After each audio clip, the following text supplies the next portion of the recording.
नमस्कार दोस्तों। तो एक बार फिर से स्वागत है आप सबका मधुशाला के इस अंतिम एपिसोड के चौथे छलकते हुए प्यालों के साथ। दोस्तों, कई बार ऐसा होता है कि हम किसी अनजानी सी तलाश में कहीं निकलते हैं और कभी-कभी हमें एक ऐसी सुकून भरी जगह मिल भी जाती है। तो एक बार मैं भी ऐसे ही आप सबों की तरह अपने चलते हुए हृदय को शांत करने को, शीतल करने को, अपने जीवन की थकन को उतारने को, फ्रेश हो लेने को भटकती हुई एक बार बच्चन जी की इस मधुशाला में आकर बैठ गई थी। और यकीन मानिए, मुझे इतनी शांति, इतना सुकून मिला कि मैं भी इस मधुशाला के मधु की दीवानी हो गई बस।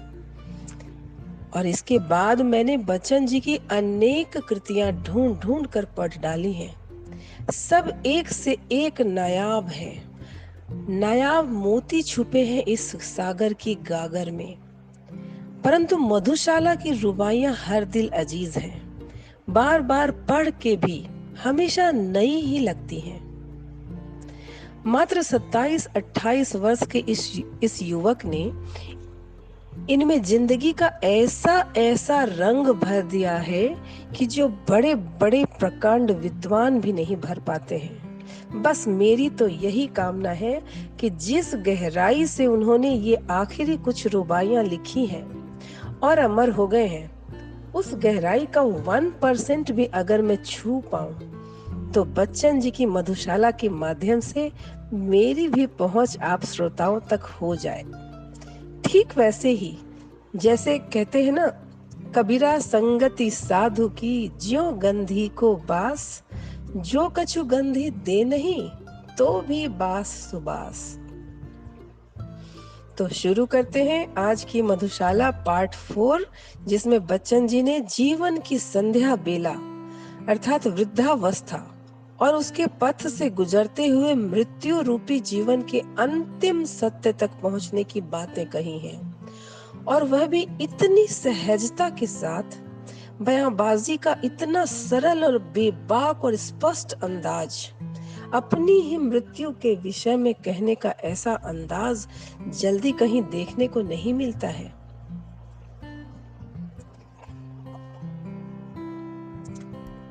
क्षीण क्षुद्र क्षण भंगुर दुर्बल मानव मिट्टी का प्याला, क्षीण क्षुद्र क्षण भंगुर दुर्बल मानव मिट्टी का प्याला, भरी हुई है जिसके अंदर मधु कटु जीवन की हाला। मानव का तन कह रहे हैं कि एक बस मिट्टी के प्याले के ही जैसा तो है, जिसमें संपूर्ण जीवन के खट्टे मीठे अनुभव भरे हुए हैं शराब के रूप में। मृत्यु बनी है निर्दय साकी अपने शत शत कर फैला, काल प्रबल है पीने वाला संस्कृति है यह मधुशाला। प्याले सा गढ़ हमें किसी ने भर दी जीवन की हाला, नशा न भाया ढाला हमने ले लेकर मधु का प्याला। जब जीवन का दर्द उभरता उसे दबाते प्याले से, जगती के पहले साकी से जूझ रही है मधुशाला। अपने अंगूरों से तन में हमने भर ली है हाला, क्या कहते हो शेख नरक में हमें तपाएगी ज्वाला। तब तो मदिरा खूब खींचेगी और पिएगा भी कोई, हमें नरक की ज्वाला में भी दीख पड़ेगी मधुशाला। यम आएगा साकी बनकर साथ लिए काली हाला, पी न होश में फिर आएगा सुरा विसुध यह मत वाला। यह अंतिम बेहोशी अंतिम साकी अंतिम प्याला है।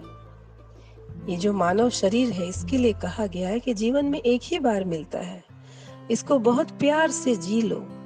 यह अंतिम बेहोशी अंतिम साकी अंतिम प्याला है, पथिक प्यार से पीना इसको फिर न मिलेगी मधुशाला।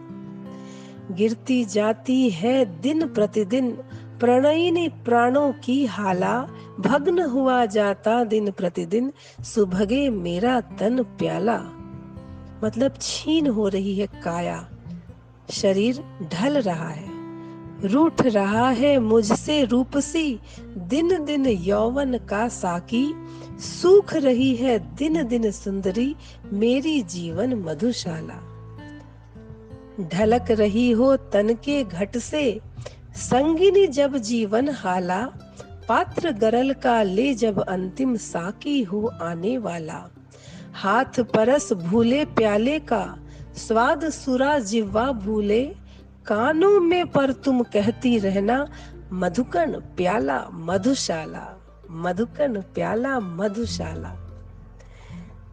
युवा कवि का कहना है कि जब शरीर साथ नहीं दे, एकदम जब मृत्यु की अवस्था आ गई हो और इतनी बुरी हालत हो कि हाथ भी भूल गए हो कि प्याला कैसा होता है, उसका छुवन उसकी कैसी होती है, और जीभ भी सुरा का स्वाद भूल गई हो, तो भी तुम मेरे कानों में धीरे धीरे कहती रहना मधुकन प्याला मधुशाला, और मुझे याद दिलाती रहना इस प्यारी मधुशाला की। तो इस युवा कवि ने उस अवस्था की कल्पना की है इसके बाद, जो उसके जीवन की अंतिम घड़ी है। इस घड़ी के लिए प्रायः लोग कहते हैं कि मेरे मुख में उस समय तुलसी के पत्ते और गंगा जल जरूर डाल देना, ताकि सीधा मैं भगवान के द्वार पे पहुंच जाऊं, मुझे मोक्ष मिल जाए। लेकिन यह मदिरा का मतवाला क्या कह रहा है, जरा दिल थाम के सुनिए। मेरे अधरों पर हो अंतिम वस्तु न तुलसी दल प्याला, मेरे अधरों पर हो अंतिम वस्तु न तुलसी दल प्याला, मेरी जिह्वा पर हो अंतिम वस्तु न गंगा जल हाला, और मेरे शव के पीछे चलने वालों याद इसे रखना, राम नाम है सत्य न कहना, कहना सच्ची मधुशाला। माय गॉड, ये तो लाइफ टाइम याद रखने वाली इसकी रुबाई है। मेरे शव पर वह रोए हो जिसके आंसू में हाला, आह भरे वह जो हो सुरभित मदिरा पीकर मत वाला, दे मुझको वे कंधा जिनके पद मग दगमग होते हों, दे मुझको वे कंधा जिनके पद मद डगमग होते हों, और जलूं उस ठौर जहां पर कभी रही हो मधुशाला, और चिता पर जाए उंडेला पात्र न घृत का पर प्याला, घंट बंधे अंगूर लता में नीर न भरकर भर हाला, प्राण प्रिय यदि श्राद्ध करो, प्राण प्रिय यदि श्राद्ध करो तुम, मेरा तो ऐसे करना पीने वालों को बुलवाकर खुलवा देना मधुशाला, पीने वालों को बुलवाकर खुलवा देना मधुशाला। और बाद में उन्होंने एक और रुबाई यहाँ पर जोड़ी है कि पितृपक्ष में पुत्र उठाना अर्ध्य न कर में पर प्याला, पितृपक्ष में हे पुत्र उठाना अर्ध्य न कर में पर प्याला, बैठ कहीं पर जाना गंगा सागर में भरकर हाला, किसी जगह की मिट्टी भीगे तृप्ति मुझे मिल जाएगी, तर्पण अर्पण करना मुझको पढ़ पढ़ करके मधुशाला, नाम अगर पूछे कोई तो कहना बस पीने वाला, काम ढालना और ढलाना सबको मदिरा का प्याला, जाति प्रिय पूछे यदि कोई कह देना दीवानों की, धर्म बताना प्याला कीले माला जपना मधुशाला, ज्ञात हुआ यम आने को है ले अपनी काली हाला, पंडित अपनी पोथी भूला साधु भूल गया माला, और पुजारी भूला पूजा ज्ञान सभी ज्ञानी भूला, किंतु न भूला मर कर के भी पीने वाला मधुशाला, यम ले चलता है मुझको तो चलने दे लेकर हाला, चलने दे साकी को मेरे साथ लिए कर में प्याला, स्वर्ग नरक या जहां कहीं भी तेरा जी हो लेकर चल, ठौर सभी है एक तरह के साथ रहे यदि मधुशाला, साथ रहे यदि मधुशाला। इस प्रकार मृत्यु को भी एक उत्सव के रूप में समझने वाले इस कवि ने अपनी आगे की रुबाइयों में तो संपूर्ण जीवन की तकलीफों का, सुख और दुखों का, प्राप्य और अप्राप्य का निचोड़ ही भर दिया है। यहाँ से कवि स्वप्न लोक से विचरता हुआ यथार्थ के धरातल पर खड़ा महसूस होता है। वह बहुत ही प्रौढ़ता और मैच्योरिटी से भरपूर गूढ़ बातें कर रहा है। आइए हम भी सुनते हैं, कुछ रुबाइयां सुनते हैं। किसे नहीं पीने से नाता, किसे नहीं भाता प्याला, इस जगती के मदिरालय में तरह तरह की है हाला। अपनी अपनी इच्छा के अनुसार सभी पी मदमाते, एक सभी का मादक साकी, एक सभी की मधुशाला। अपने युग में सबको अनुपम ज्ञात हुई अपनी हाला, अपने युग में सबको अद्भुत ज्ञात हुआ अपना प्याला। फिर भी वृद्धों से जब पूछा, एक यही उत्तर पाया, अब न रहे वे पीने वाले, अब न रही वो मधुशाला। तो जितनी दिल की गहराई हो उतना गहरा है प्याला, जितनी मन की मादकता हो उतनी मादक है हाला, जितनी उर की भावुकता हो उतना सुंदर है साकी, जितना ही जो रसिक उसे है उतनी रसमय मधुशाला।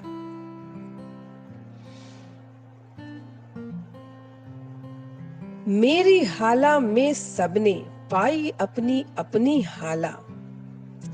मेरी हाला अर्थात बच्चन जी की ये मधुशाला नामक कविता संग्रह। और अपनी अपनी हाला मतलब सब ने अपने जीवन की अनकही बातें इस मधुशाला में प्राप्त की हैं। तो लिखते हैं, मेरी हाला में सबने पाई अपनी अपनी हाला, मेरे प्याले में सबने पाया अपना अपना प्याला। मेरे साकी में सबने अपना प्यारा साकी देखा, जैसी जिसकी रुचि थी उसने वैसी देखी मधुशाला। आगे बच्चन जी अगली रुबाई में ये कह रहे हैं कि सृष्टि के किसी भी मानव के दुखी जीवन को अगर चैन व सुकून के 2 पल भी उनकी यह कृति दे पाई तो वे अपना जन्म सफल समझेंगे। विश्व ए विश्व तुम्हारे विस्मय जीवन में ला पाएगी हाला, यदि थोड़ी सी भी यह मेरी मदमाती साकी बाला। शून्य तुम्हारी घड़ियां कुछ भी यदि यह गुंजित कर पाई, जन्म सफल समझेगी अपना जग में मेरी मधुशाला। आखिरी रुबाई में उन्होंने समस्त संसार से आग्रह किया है कि जितने नाजों से इन्होंने इसको लिखा है, कृपया पाठक गण भी इसे उतना ही प्यार और दुलार दें। ऐसी आशा से आपको यह मधुशाला का प्याला कवि ने सौंपा है कि बड़े बड़े नाजों से मैंने पाली है साकी बाला, ललित कल्पना का ही इसने सदा उठाया है प्याला। मान दुलारों से ही रखना मेरी इस सुकुमारी को, विश्व ए विश्व तुम्हारे हाथों में अब सौंप रहा हूँ मधुशाला। विश्व तुम्हारे हाथों में अब सौंप रहा हूँ मधुशाला। तो दोस्तों, यह थी बच्चन की मधुशाला, हाला, प्याला, साकी, बाला, जो भी कह लें। परंतु एक चर्चा हमेशा हुई और इस पर मजाक भी बना कि इतनी सुंदर, इतनी नशीली मधुशाला लिखने वाला कवि तो शायद स्वयं दिन रात ही नशे में चूर रहता होगा, एकदम डूबा रहता होगा। तो इस पूरी कृति के रिलीज होने के बाद जब ये बातें आई तो बच्चन जी ने इसका एक सफाईनामा भी दिया है।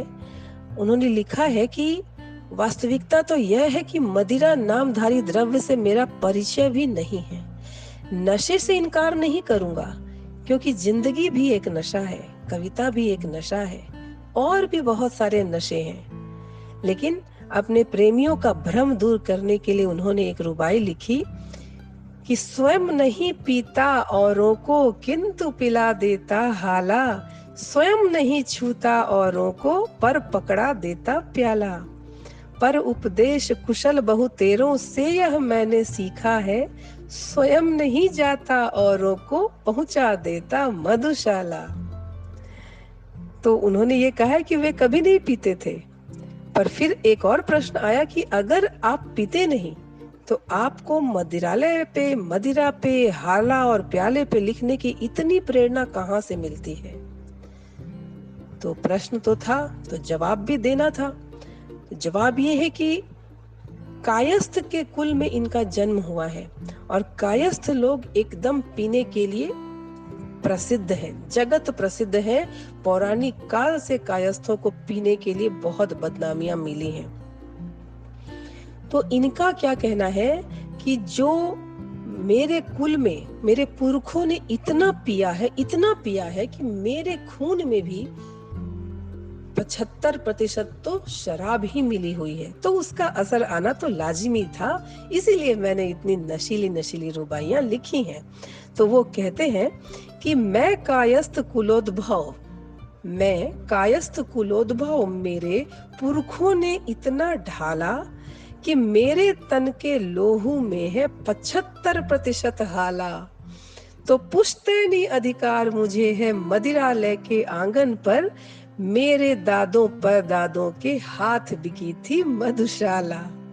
तो बहरहाल जो भी हो, परंतु वे हमारे और हम सबके लिए एक ऐसी मधुशाला की काव्यांजलि छोड़ गए हैं जो शराब की ही तरह जितनी पुरानी हो रही है, दिन प्रतिदिन उतनी ही नशीली होती जा रही है। बहुतों के सिर 4 दिनों तक चढ़कर उतर गई हाला, बहुतों के हाथों में 2 दिन छलक छलक रीता प्याला। पर बढ़ती तासीर सुरा की साथ समय के इससे ही और पुरानी होकर मेरी और नशीली मधुशाला। सच में दोस्तों, आज इसकी रचना के 86 सालों के बाद भी इसका नशा फीका नहीं पड़ा, बल्कि यह सचमुच समय के साथ और भी नशीली ही होती जा रही है। मधुशाला को मैं कभी भी समाप्त नहीं करना चाहती हूँ और इसलिए आज यह आखिरी एपिसोड करते समय भी मेरे मन में बार बार यही पंक्ति याद आ रही है कि कैसे रहूं चुप कि मैंने पी ही क्या है, होश अभी तक है बाकी, और जरा सी दे दे साकी, और जरा सी, और कैसे रहूं चुप कि मैंने पी ही क्या है। तो कमेंट करके जरूर बताइएगा दोस्तों कि कैसी लगी आपको यह मधुशाला। चलिए जल्दी ही मिलते हैं साहित्य के खजाने के एक और किसी अनमोल नगीने के साथ। तब तक के लिए बाय बाय।